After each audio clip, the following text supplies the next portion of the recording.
too good right now. Joji trying to lead the rotate here. He's in the front. He has to be the meat shield for the duo right now. The shots are coming in, though. It's coming from multiple angles, but they hold on just long enough to buy themselves some time in the feed. Adrian's gets taken out by Haji here, just outside the top 25. Mega unfortunate for him. That's placement points lost. Yeah, into the top 25 means we're into the cascading placement point. Storm Surge also never even went off. The pace picked up ridiculously, but look at the bottom right-hand corner. We have 3 duos inside the half in, half out.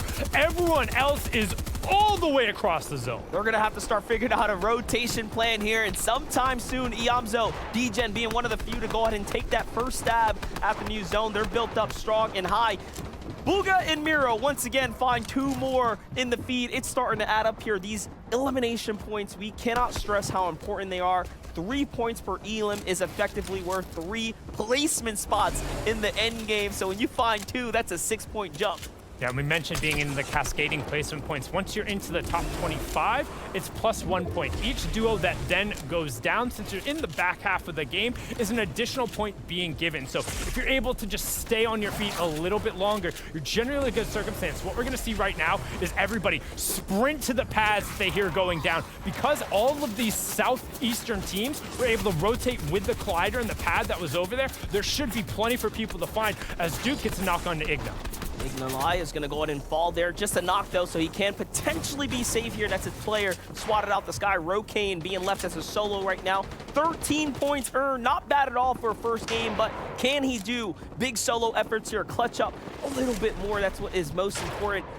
Take a look at this zone. Half of it is in the water. The other half barely holding on to the piece of land. It's Bugha and Miro who are way out on the side there. Talk about a bold choice from them to stay that far from the pack and not be lobby focused. That's a rarity. But the difference is if you check the bottom right-hand corner, if the zone pulls anywhere on like the western or north part, they basically win. Everyone now has to rotate past our defending FNCS champions as Muzz will end up shutting down Rokane and Joji. So while they got it going early on, the 3 elims plus about 4 or 5 placement points coming through aren't necessarily going to be the best of starts as Bugha and Miro, they're on 3 elims and they got plenty of room. The cool part about this, they can basically edge their way out just a little bit, go for that late pad and actually play for a high ground. We don't see it very often, but it is a possibility. Slacks and Clarity, however, do have that high ground currently. They are the eyes in the skies. What is going to be their play? Will they play for the recycling of a launch pad? Will they just wait this one out? Let's find out. They go for their own. Look at a double dip here potentially, but no. Instead,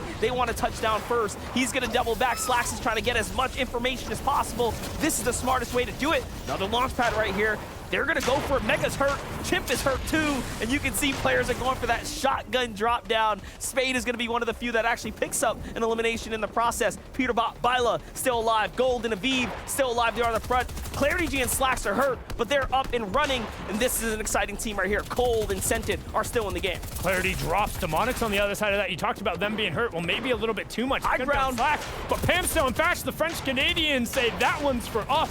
They rip away high ground on the rotation. Chimp picks up D-Gen, and Nick ends up getting the confirmation on the Clarity. I mean, the French Canadians have been showing up here on NAE. They haven't stopped going for high ground since the semifinals when they decided they were going to go high ground game after game, and now we get to see them play this height. I love this play by them. It's bold. Ooh. It's a statement maker. It's the way you want to kick off your game number 1, and already they're finding the tags here. This is looking like a win set up for us, written in stone, but again, they have to perform here. Teo is down. Pledge has to play for the heals. Dude, he's got so much to work with, though.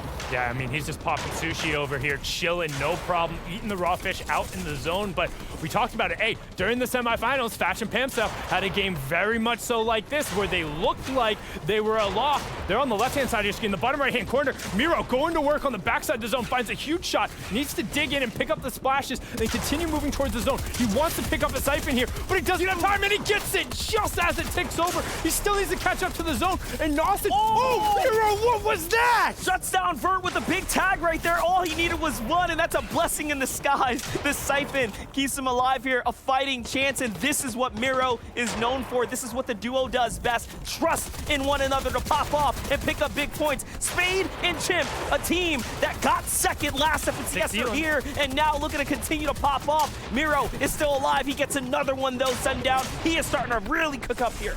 I mean, I was talking about just the 6 elims on the other side there. Miro's got 6 by himself, 40 more builds, and again, Zone is pulling back around him. This is solo. fantastic individual movement, and he is hounding these solos. He's cutting him off right there. I love that play. Aviv, be careful. Miro's waiting. So is Muzz there waiting on the side. He sees the fight breaking out. He knows this is his wall. He's got the angle there, but no. Backs off here with every team that falls. More placement points being given out. Pam and Fatch have the high ground for free. Everyone else is battling. Down come the high ground kings to start battling those in the low. Miro, though, is still popping off, and another one. Down goes Aviv. That's going to bring him on up to 9. Another player in the box. He finally gets crushed, and there it is. Bila and Peerbot now 8 elims in a 2v2.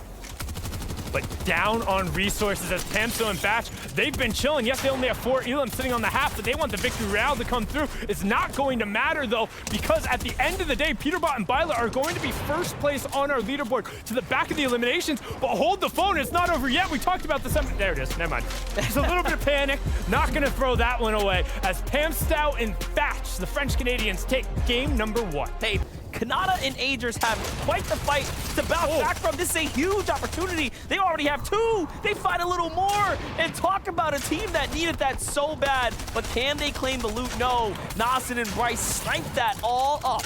That was such a heads-up play from Kanata to end up making sure he owned that, then edited out. There was absolutely nothing Bucky and Kim can do. But you can see real estate. Hey, beachfront real estate is real expensive right now. Everyone trying to pile in. And if you're late rotating, I'm actually pretty impressed. Jackson and Mason made a nice little slide around that backside. The best real estate is going to go to Peterbot and Bila, though. Low ground, front side, best view, and elims to add to the entire mix here. The pot is looking real good. Miro, though, gets picked up by Smack. We've seen Miro clutch up time and time again. What will Booga be able to do now that he's potentially lost his teammate here? But Peterbot and Bila are still on the hunt right now. They're definitely looking all around. Booga playing for the safety pickup right now, but Edgy and Acorn are cracking open those builds. And yes, he does get the save. It's all due to those armored walls. So important to have those in endgame. Yeah, being able to just slam those down and say, hey, you got 2K worth of damage you can pump in real quick. And honestly, at this case, with how high Storm Surge has been, the answer is more often than not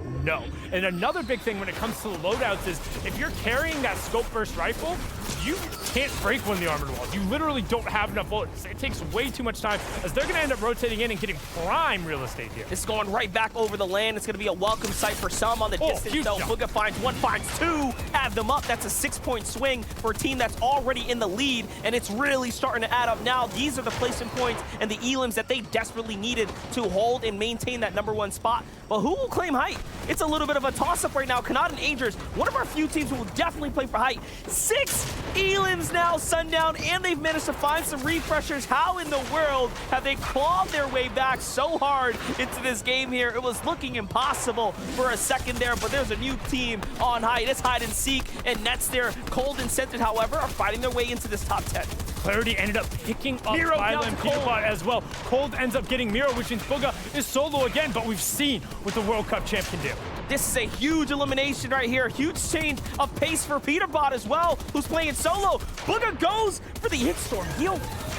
What? Oh no, and it wasn't enough. That was never going to end up going through. Luckily, some fish going off for Miro there. When you're in the 10-tick zone, sticking a revive is almost impossible. The Sphinx also almost going to go down. We do have Storm Surge turning on. Nope, just turns off. Duke's still up on his feet. Sentry's still up on his feet.